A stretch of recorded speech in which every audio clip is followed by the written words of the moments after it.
on the right-hand side. He's a bit lighter than that. So we started off, and he started talking about the code reviews, and he was like, why don't we do any code metrics? Why do you have to look at every single code review from scratch? Like, you don't have any indication of how good it is. You just start from scratch, just read it, try and work out whether it should be passed or pursued. Dude, we can't read any of this writing. So, okay, so basically this is, I came up with all these reasons why a human was better than code metrics, and it was like, well, there's no code metric that everybody would agree on. You need a human to do it. It's very subjective to the person whether or not they decide that the code should be passed or pursued. But he didn't believe me, so he's like, well, what happens if we look at the code, the stuff that's already been reviewed by people, and put some code metrics on there and have a look called, is there some pattern that people are subconsciously using to decide whether a code review has been done or not. And so I was like, all right, let's do it. It convinced me. So I don't know if any of you have heard of this. So there's an initiative being run in ThoughtWorks. I think it's in the States called the SIQ initiative. So this stands for Software Internal Quality. So I guess you can read roughly what it is, but the basic idea is that there's several people sort of doing consulting gigs in other countries where they go there and they're kind of doing using code metrics, various visualization tools to tell clients, well, where's the problems in your code base, and sort of giving them like a health check. So they call it a technical health check of their code base, and where they think that they can be improved and how ThoughtWorks can come and help them to do that. So there's a guy called Eric Donenberg who works in ThoughtWorks in Germany, who's kind of leading that, and he's very into this, this sort of visualization and stuff like this. So he'd actually already done a bit of work for us. So I don't know whether you know, in the Lotus Notes database, there's stored, I don't know if it's every single code review, but there's 5,000 code reviews stored in there. And it has the code review, who reviewed it, what they reviewed it as, and it's actually got the source code as well in there. So he'd done part of the work for us. So he's written a shell script, so his shell script's down here, interacts with the Notes API, gets the code review, the associated metadata with it, and the source code, then runs it through the Java NCSS tool, and he creates a CSV file which he put into a Mercurial repository. So it has the source code there for you and the metrics, the Java NCSS metrics. So we've done it just for Java. So we've got 3,000 Java code reviews that we can work with. So the basic idea of what we need to do was, we've got the metrics and the code. There must be some sort of algorithm that can tell us automatically what's the likelihood that a random ThoughtWorks person would say this should be passed or pursued. So Ashwin started telling me about various different algorithms that you can use to do this. So we're using, would be a supervised algorithm. So we know for 3,000 records, based on this input data, was it average, above average, or below average? There's never been a code review said excellent in the code review database, which either shows great arrogance or none of the ones are very good. So this algorithm is a way of taking the attributes of the code review. So there's different metrics. So lines of code. We've got, I think, number of methods, cyclomatic complexity. It's about taking each of those attributes. It considers them independently and tells you roughly where would it fit. Would it be average, below average, or above average?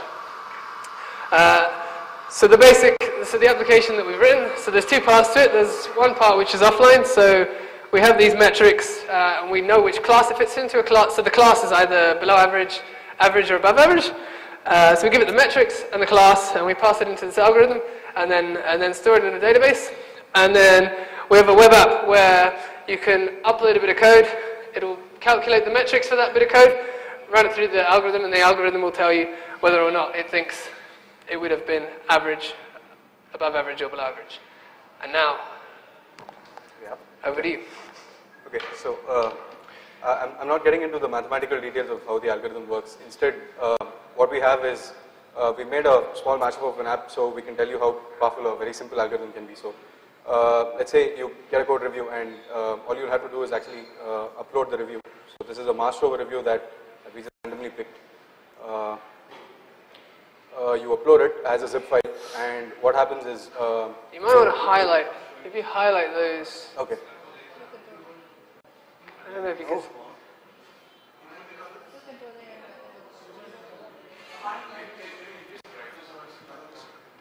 What do we... So what we've done is on the application server, the zip file will be unzipped, and this is a standard set of code metrics. So we could have really used anything, but just purely out of choice, we used NCSS for its simplicity. So this is something that is done by an external tool, NCSS.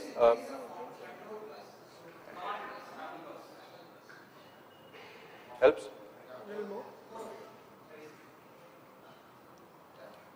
Right. So yeah. So that part of it is done by a code metrics tool. Could have been anything, but we chose NCSS. So this is really where the magic happens. Some standard Bayesian metrics here. You have something called the standard deviation, which most of you would know. But if you don't, so this is the average by which a given instance of a data set differs from the mean of the data set. So these are certain metrics which can be used by the algorithm to predict effectively. So what's really cool about it is it's capable of predicting whether ThoughtWorks passes or pursues the code. So for example, this is backed by about 3,000 code reviews. And it says the code review is above average. So another important thing is this is only a guidance, and what really has to be done is you'll have to make your own choice. So it's only going to tell you whether the code is above average, below average. It's not going to make a decision for you. It's important that you make your own decision. So let's say I think it's above average and I go ahead and pursue it.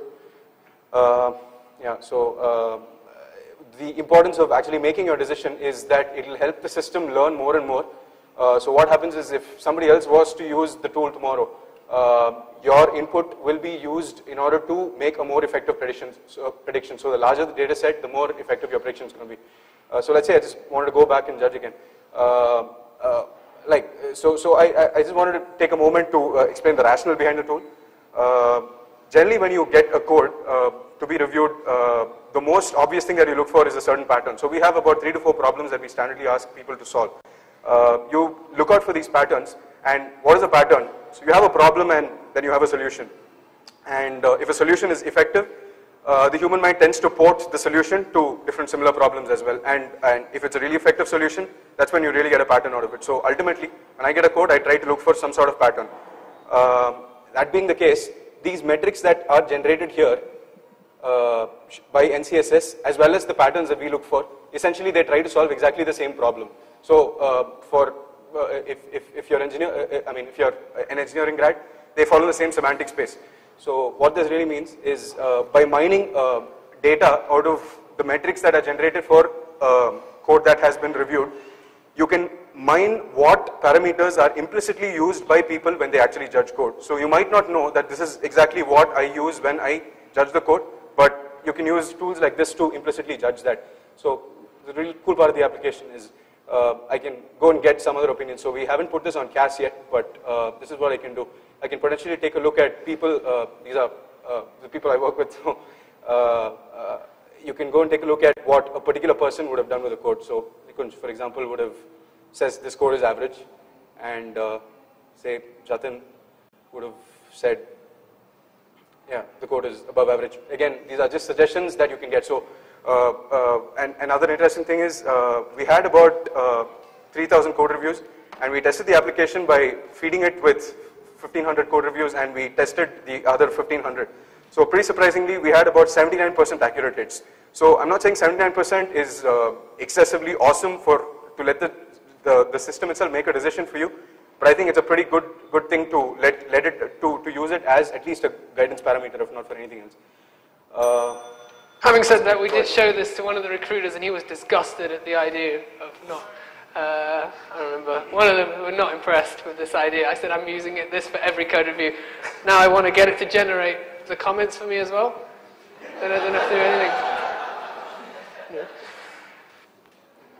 Yeah. Go ahead, I'm done. All right, that's about it.